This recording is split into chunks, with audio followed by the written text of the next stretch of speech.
ঈশ্বর লতাপাতাকে দাঁড়িয়ে থাকার শক্তি দেননি। ঈশ্বর এই শক্তি দিয়েছেন বৃক্ষকে। এই লতাপাতা বৃক্ষের সাহায্যে দাঁড়িয়ে থাকে, তাতেই বিকশিত হয়। এবার এই লতাপাতা দুই ধরনের হয়। প্রথম সে যে এই বৃক্ষতে বিকশিত হয়, ফুল ফুটিয়ে তোলে, নিজেকেও সুন্দর বানায়, বৃক্ষকেও সুন্দর বানিয়ে তোলে। দ্বিতীয় সে যে বৃক্ষকে পুরোপুরি শুকিয়ে দেয়, তার প্রাণ শক্তি তার থেকে কেড়ে নেয়, আর শেষে নিজেও ধ্বংস হয়ে যায়। তাই মনে রাখবেন, যে ব্যক্তি সবসময় আপনার সাথে থাকে, সবসময় আপনার সম্বল হয়ে থাকে, সবসময় সে আপনাকে সাহায্য করে, আর যদি আপনি তার সাথে ছলনা করেন, আপনার অন্ত নিশ্চিত। এরকম কখনো করবেন না। সেই ব্যক্তিকে ভালোবাসা দিন, সম্মান দিন, আর আমার সাথে প্রসন্ন হয়ে বলুন, রাধা রাধা।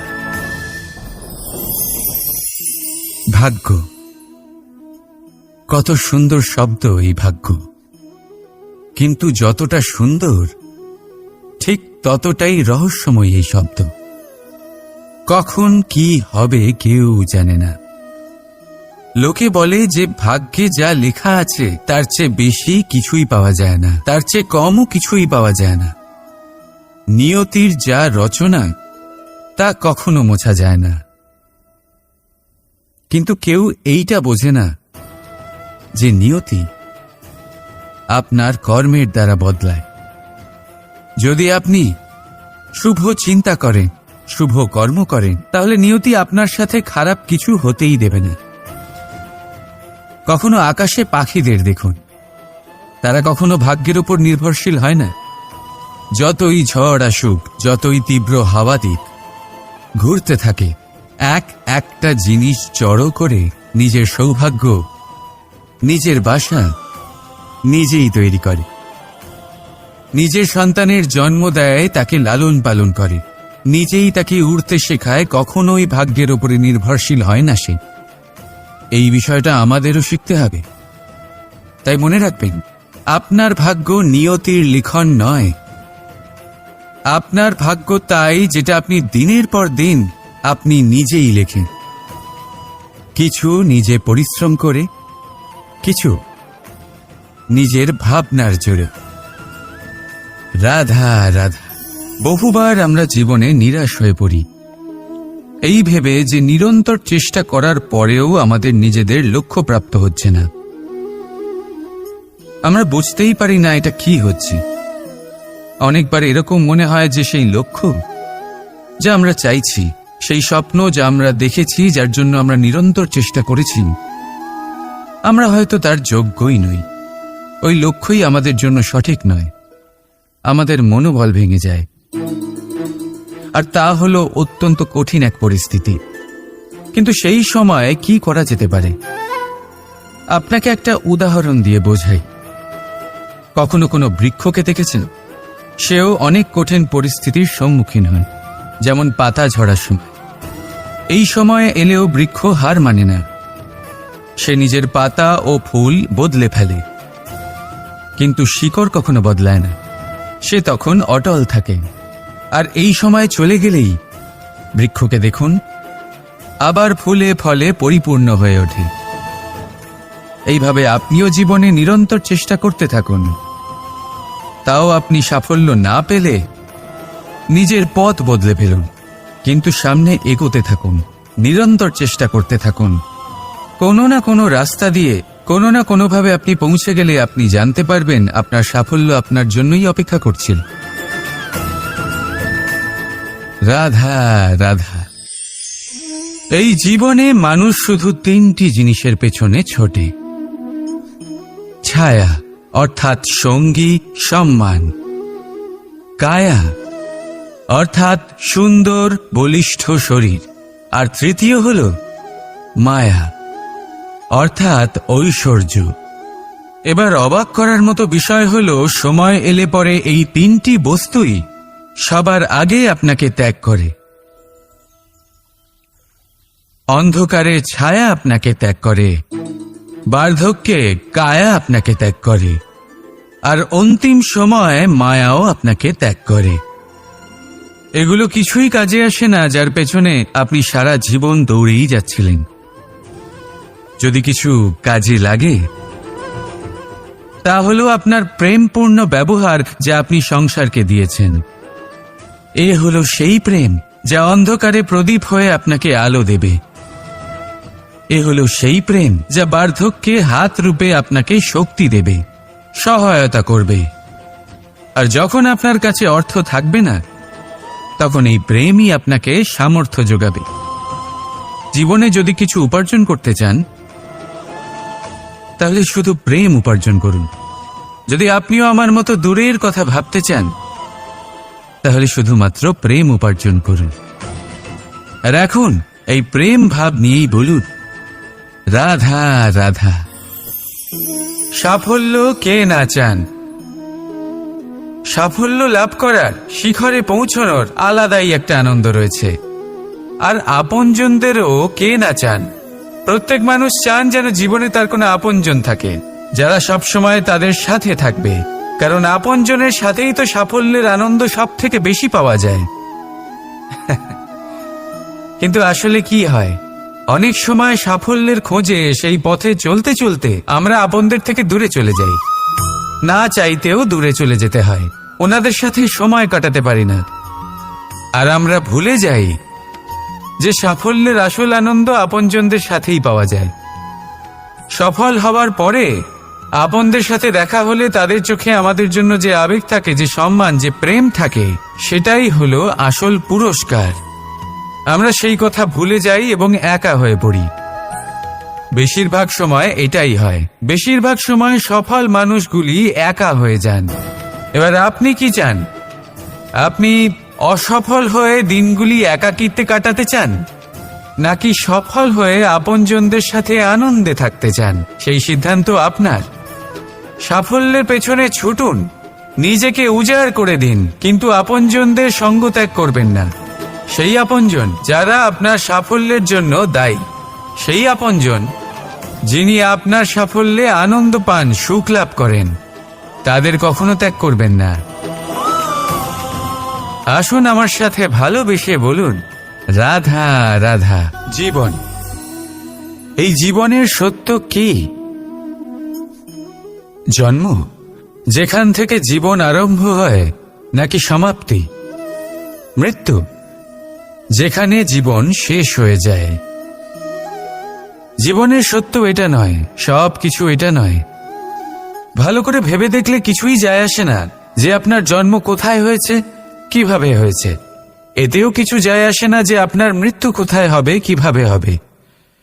যায় আসে তখন, গুরুত্বপূর্ণ হলো এটাই যে জীবন আপনি যাপন করেছেন তার উদ্দেশ্য কি ছিল, কি ভাবনা নিয়ে আপনি বেঁচেছেন।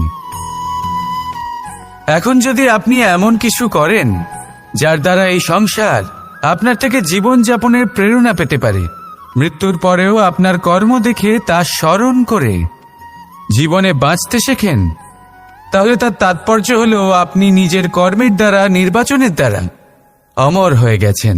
দেখুন, জীবনে দুশ্চিন্তা করা হলো বৃথা, মৃত্যুর ভয়ও হলো বৃথা। কারণ আত্মা কখনো মরে না, তাকে কেউ শেষ করতে পারে না। না কাল, না মৃত্যু, আর না সময়। যদি এমন কিছু থাকে যা আপনার আত্মাকে শেষ করে দিতে পারে, তাহলে তা আপনারই নিজের দুষ্কর্ম। তাই এই যে জীবনকাল আপনার কাছে রয়েছে, তাতে শুধু শুভ কর্ম করুন, দুশ্চিন্তা করা ত্যাগ করুন। এমন কর্ম করুন যা দেখে সংসার উচিত পথে চলে আসবে, শুভ কর্ম করবে। যদি আপনার মৃত্যুর পরে সংসার আপনাকে স্মরণ করে শিক্ষা লাভ করে, উচিত পথে চলে, প্রেরিত হয়, তাহলে আপনিও অমর হয়ে যাবেন। আসুন আমার সাথে ভালোবেসে বলুন, রাধা রাধা। আমাদের মনে যখন কোনো প্রশ্ন ওঠে, কোনো দ্বন্দ্ব জাগে, তখন আমরা যাই আমাদের গুরুর কাছে, আমাদের আরাধ্যের কাছে গিয়ে জিজ্ঞেস করি। এইভাবেই একদিন আমি পৌঁছলাম আমার আরাধ্যের কাছে, আমার মহাদেবের কাছে, আর ওনাকে প্রশ্ন করলাম যে, মহাদেব, জীবনে আনন্দ পাওয়ার, উৎসব পালনের প্রেম ভাগ করে নেবার, জীবনকে উপভোগ করে নেওয়ার সর্বশ্রেষ্ঠ সময় কোনটা? মহাদেব হাসলেন আর উনি বললেন, জীবনে উৎসব পালনের সবথেকে শ্রেষ্ঠ দিন হল মৃত্যুর ঠিক আগের দিনটা। প্রেম ভাগ করে নেওয়ার সবথেকে শ্রেষ্ঠ মুহূর্ত হল মৃত্যুর ঠিক আগের মুহূর্ত।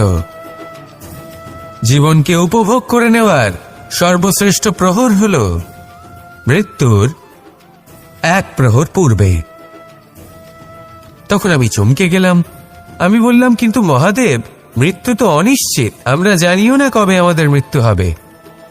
মহাদেব আবার হাসলেন। উনি বললেন যে যদি আমরা এভাবে জীবন কাটাই যে আমরা জীবনের প্রত্যেক দিন, প্রত্যেক মুহূর্ত, প্রত্যেক প্রহর শেষ বলে মনে করি, তাহলে আমাদের সমস্ত জীবন আনন্দের সাথেই অতিবাহিত হবে। কি বলেন? তাহলে আপনিও এই কথা মনে রাখুন আর আমার সাথে ভালোবেসে বলুন, রাধা রাধা। মানুষের সবথেকে বড় শক্তি কি? তার বাহুবল, অর্জন করা ধন, নাকি তার পেছনে দাঁড়িয়ে থাকা তার সমর্থক বা প্রশংসকদের দল, নাকি ঈশ্বরের আশীর্বাদ? সেটা কি? মানুষের সবথেকে বড় শক্তি হলো একটাই, আর তা সকলের মধ্যে আছে, আর তা হলো তার নিজের অস্তিত্ব, যা অন্য কারোর মধ্যে নেই। সংসারে অনেক লোক রয়েছেন, কিন্তু কেউ আপনার মতো নন। এটা হলো আপনার শক্তি, এ হলো আপনার নিজস্ব শক্তি। দুর্ভাগ্যবশত বেশিরভাগ মানুষ এটা বুঝতে পারেন না, নিজের শক্তিকে চিনতে পারেন না। কিন্তু যদি আপনি চিনতে পারেন, তাহলে আপনি নিজের অন্তরে অনুভব করবেন একটা অসীম শক্তির অস্তিত্ব। যে সাফল্যের পথে আপনি চলছেন, আপনি দেখবেন যে এই সাফল্যের দ্বার নিজে থেকেই খুলে গেছে। শুধু প্রয়োজন হলো নিজের এই শক্তিকে চিনে নেবার, নিজের এই বিশেষত্বকে বোঝার। কারণ এই যে আপনার বিশেষত্ব, এ কোনোদিনও আপনার থেকে দূরে চলে যাবে না, চিরকাল আপনার সাথে জড়িত থাকবে। যদি আমি বাহুবলের কথা বলি, সময়ের সাথে সেটা চলে যাবেই।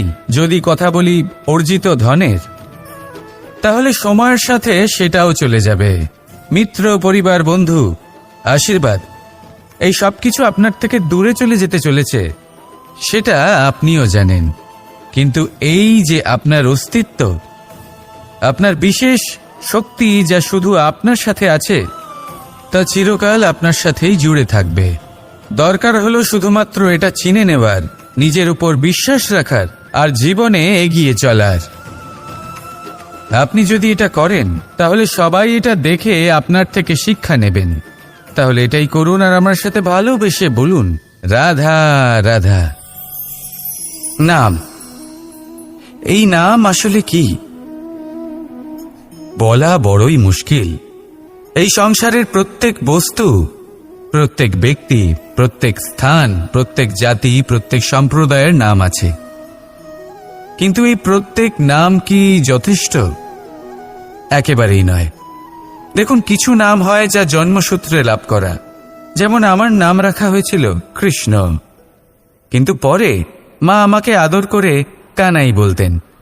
যখন আমি গোবর্ধন পর্বত ধারণ করি, তখন সকলে আমাকে গোবিন্দ বলে ডাকতেন। যখন আমি কংসের সংহার করেছিলাম, তখন সকলে আমাকে কংসহারি বলতেন। যখন আমি গীতাতে জ্ঞানের উপদেশ দিয়েছিলাম, তখন সবাই আমাকে যোগেশ্বর ডাকতেন। কিছু নাম হয় যা জন্মসূত্রে পাওয়া যায়, আর কিছু নাম হয় যা কর্মসূত্রে পাওয়া যায়।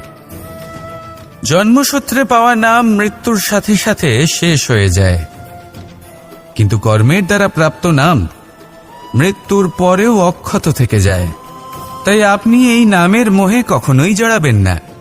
শুধু কর্ম করতে থাকুন, তাহলে এই মন আনন্দিত হয়ে উঠবে। আসুন আর আমার সাথে ভালোবেসে বলুন, রাধা রাধা। এই সংসারে সবচেয়ে বড় পাপ কি হতে পারে? কেউ বলবেন অসত্য, কেউ বলবেন ছলনা, আবার কেউ বলবেন লালসা। না, সংসারে সবচেয়ে বড় পাপ হল নারী জাতির অসম্মান। নারীর মান ভঙ্গ করা। কারণ এই অপরাধ কেবল নারীর শরীরকেই নয়, বরং তার মন আর আত্মাকেও আহত করে থাকে। তাহলে এবার প্রশ্ন হলো, যে এই অপরাধ করেছে তাকে কি শাস্তি দেওয়া উচিত? কেউ বলবেন শারীরিক যন্ত্রণা, আর কেউ বলবেন মৃত্যুদণ্ড। কিন্তু এই অপরাধের শাস্তি নির্ধারণ করার আগে এটা জানার কি কোনো প্রয়োজন নেই যে অপরাধী আসলে কে? এখন আপনি বলবেন সহজ ব্যাপার, সেই পুরুষ যে নারীর মান ভঙ্গ করেছে। কিন্তু এ কি সম্পূর্ণ সত্যি? নিজের অপমানের জন্য, নিজের সম্মানকে নিজেই হারানোর জন্য কখনো নারী কি নিজে দায়ী হতে পারে না? ভেবে দেখুন, সম্মানহানির থেকে বাঁচার জন্য সর্বপ্রথম সম্মানের সীমার উপর নজর দেওয়া প্রয়োজন। রাবণ সীতার হরণ এই জন্যই করতে পেরেছিলেন কারণ সীতা নিজের বোকামোর জন্য রাবণের সেই সীমা উল্লঙ্ঘন করা সহজ করে দিয়েছিলেন। কিন্তু অশোক বাটিকাতে সেই সীতাকেই রাবণ স্পর্শ পর্যন্ত করতে পারেননি, কারণ সে রাবণ আর তার মাঝখানে ঘাস দিয়ে একটা ছোট রেখা বানিয়ে দিয়েছিলেন। জীবনে না বলতে শিখুন। যদি কেউ আপনার সম্মানের সীমা পার করতে চেষ্টা করে তাহলে তাকে সেখানেই আটকাতে শিখুন। আপনার ওপরে ওঠা প্রথম হাত, প্রথম কটাক্ষ ওইখানেই আটকাতে শিখে নিন। তখন কোনো পুরুষের সাহস হবে না আপনাকে আবার অপমান করতে চেষ্টা করার, কারণ নারী জননী, পূজনীয়। তাই নিজেকে দুর্বল মনে করে আপনি অপরাধী হবেন না। রাধা রাধা, এই হিরেটা দেখতে পাচ্ছেন আপনি?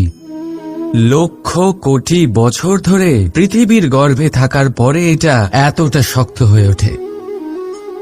কিন্তু যখন খনি থেকে একে বের করা হয় এটি কয়লার মতোই থাকে, সাদা, শক্ত, নিস্তেজ। কিন্তু যখন একে পালিশ করা হয় তখন এটা তেজ লাভ করে, আর ঠিক তখনই এর মূল্য বৃদ্ধি পায়। সংসারে মানুষের সাথেও ঠিক এমনটাই হয়ে থাকে। মানুষের বুদ্ধি, মেধা, অভিজ্ঞতা সেই বছরগুলোর জন্য বৃদ্ধি পায় না যে বছরগুলো আমরা জীবনে কাটিয়েছি, বরং সেই মুহূর্ত থেকে ফুটে ওঠে যখন আমরা কষ্টের সম্মুখীন হয়েছি, বিপদের সম্মুখীন হই, সংকট পেরিয়েছি, ছলনা আর ক্লেশ সহ্য করেছি। এই জন্য যদি আপনার জীবনে আপনি সংকটের সম্মুখীন হন, বিপদ আসে, কষ্ট আসে, তাতে একেবারেই ভয়ভীত হবেন না। তাকে আহ্বান জানান, কারণ এই পরিস্থিতিগুলোই আপনাকে অভিজ্ঞতা দেবে যা আপনাকে উন্নত করবে। রাধা রাধা। প্রকৃতি প্রত্যেক জীবকে অনুভূতি দিয়েছে যাতে সে নিশ্চল না হয়, কোনো না কোনো কর্ম করতে থাকে। আর সেই অনুভূতি হল খিদে। পশু, পক্ষী, প্রাণী পরিশ্রম করতে থাকে নিজের খিদে মেটানোর জন্য। কিন্তু অন্য জীবের মতো মানুষের খিদে কি তার পেট অবধি সীমিত থাকে? পেটের খিদে মেটাতে মেটাতে কখন যে এই খিদে মন আর মায়ার তৃষ্ণায় রূপান্তরিত হয় আমরা বুঝতেই পারি না। আর বেশিরভাগ ক্ষেত্রে এই তৃষ্ণা অর্থ সংগ্রহ করা অবধি সীমিত থাকে। নিজের জীবন ধারণ ছেড়ে কার জন্য এই অর্থ সংগ্রহ করছেন আপনি? আগামী প্রজন্মের জন্য। বড়ই বিচিত্র, তাই না? নিজের জীবন ধারণ ছেড়ে অর্থ সংগ্রহ করতে করতে নিজের জীবনের সুখ বিসর্জন দিচ্ছেন, আর আগামী প্রজন্মকে কাজ করার থেকেও আটকাচ্ছেন। পুত্র যখন কুপুত্র তখন কেন অর্থ সঞ্চয়? পুত্র যখন সুপুত্র তখন কেন অর্থ সঞ্চয়? নিজের সন্তানকে সংস্কার দিন, অর্থ নয়। যদি সন্তান সংস্কারী হয় তখন সে নিজের এক সংসার তৈরি করবে। যদি সংস্কারহীন হয় তাহলে আপনার বানানো সংসার এমনি সে ভেঙে দেবে। জীবনে যদি কিছু সঞ্চয় করতে হয় তাহলে জ্ঞান সঞ্চয় করুন, প্রেম সঞ্চয় করুন, আর আমার সাথে ভালোবেসে বলুন রাধা রাধা। জীবনকেই রথ বলা হয়, কিন্তু কেন? এখন আপনি বলবেন এই জন্য কারণ জীবনও ঠিক রথের মতোই চলতে থাকে। কিন্তু আপনি কখনো এই রথকে বোঝার চেষ্টা করেছেন? এই রথে সামনে ঘোড়া থাকে আর পিছনে চাকা। এই ঘোড়া হলো আপনার কর্ম, আর এই চাকা কর্মফল। এই ঘোড়া যেখানেই যায় রথের চাকাগুলি সেখানেই এগোতে থাকবে। যদি আপনার ঘোড়া অর্থাৎ আপনার কর্ম শুভ সহজ পথে চলে তাহলে আপনার যাত্রাও আনন্দময় হবে। যদি কুকর্মের খারাপ পথে চলেন তাহলে আপনার যাত্রা খানা খন্দ দিয়ে ভরে যাবে। আপনার কর্মগুলিকে ঘোড়ার মতো নিয়ন্ত্রণে রাখুন। ফলের চাকা সর্বদাই আপনাকে মধুর পরিণামই দিবে। রাধা রাধা। বলুন শ্রেষ্ঠ কে?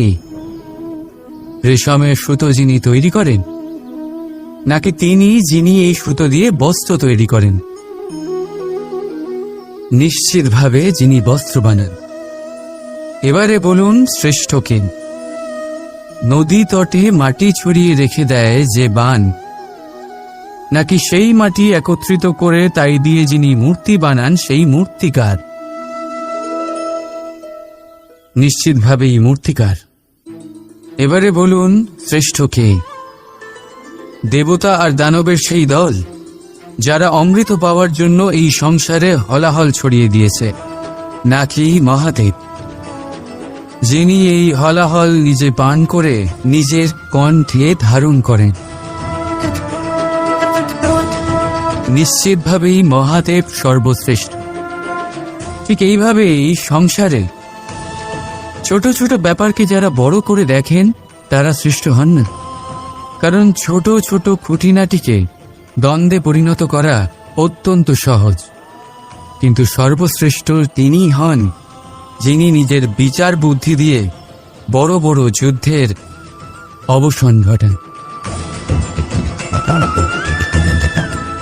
রাধা রাধা। সংসারে সব থেকে কঠিন কাজ কি? কেউ বলবেন পর্বত আরোহণ করা, কেউ বলবেন সাঁতার কাটা, কেউ বলবেন আকাশে ওড়া। কিন্তু বাস্তবে সত্যি কি এগুলি কঠিন? আসলে যদি দেখা যায় তো এগুলি কিছুটা আলাদা। যে কাজ আমরা করতে অভ্যস্ত নই আমরা তাকে কঠিন ভেবে নিই। যেমন সাঁতার কাটা আলাদা, পাহাড়ে ওঠার কলা আলাদা, আকাশে ওড়ার কলা আলাদা। যেমন কিছু মানুষ গণিত আর বিজ্ঞানকে কঠিন ভেবে নেয়, কিন্তু বাস্তবে এটা সাহিত্যের থেকে কিছুটা ভিন্ন, কঠিন নয়। দেখুন, এই সংসারে কঠিন কিছুই নেই, শুধু একে অপরের থেকে কিছুটা ভিন্ন। যেমন কোনো মানুষ হন, সম্পর্ক হোক, কারোর চিন্তাধারা বা বিচার বুদ্ধি হোক, কখনো কখনো আমরা বুঝতে পারি না, কারণ আমাদের চিন্তাধারা ও বিচার বুদ্ধির থেকে সেগুলি আলাদা। কিন্তু যদি এটা বুঝে নেওয়া যায় যে সেটা কঠিন নয়, একটু ভিন্ন মাত্র, তাহলে অনেক সম্পর্ক বাঁচানো যেতে পারে। রাধা রাধা। আপনি কখনো কোনো পাখি দেখেছেন? তীব্র বায়ু, ভয়ানক বর্ষা, হিংস্র জীব একাধিকবার তাদের বাসা নষ্ট করে দেয়, কিন্তু তাও সে ঝড়ের সাথে ঝগড়া করে না। সে কখনো বর্ষাকে হিংসে করে না, আর না সে হিংস্র পশুদের ওপর প্রতিশোধ নেয়। সে শুধু স্থান পরিবর্তন করে, অন্য কোনো শক্ত ডালে আবার নিজের বাসা বানাতে উদ্যোগী হয়, আর তারপর সফল হয়ে নিজের পরিবার প্রতিষ্ঠা করে। আর তারপর কিছু মাসের মধ্যেই তার ছোট সন্তানদের আকাশে ডানা মেলে উড়তে দেখা যায়। অন্যদিকে একটি সাপ প্রহারের প্রতিশোধ নেওয়ার উদ্দেশ্যে মানুষের বসতিতে প্রবেশ করে, আর শেষে সে নিজেই মারা যায়। এই শিক্ষাই আমাদের মানুষদের জন্য প্রযোজ্য। প্রতিশোধের আগুনে মানুষ স্বয়ং ভস্ম হয়ে যায়, উত্থান থেকে পতনের দিকে নিয়ে যায়। তাই যদি জীবনে উন্নতি করতে হয় তবে পরিবর্তনের চিন্তা নিয়ে কর্ম করুন, নয়তো প্রতিশোধ আপনাকে রসাতলে তলিয়ে দেবে। রাধা রাধা।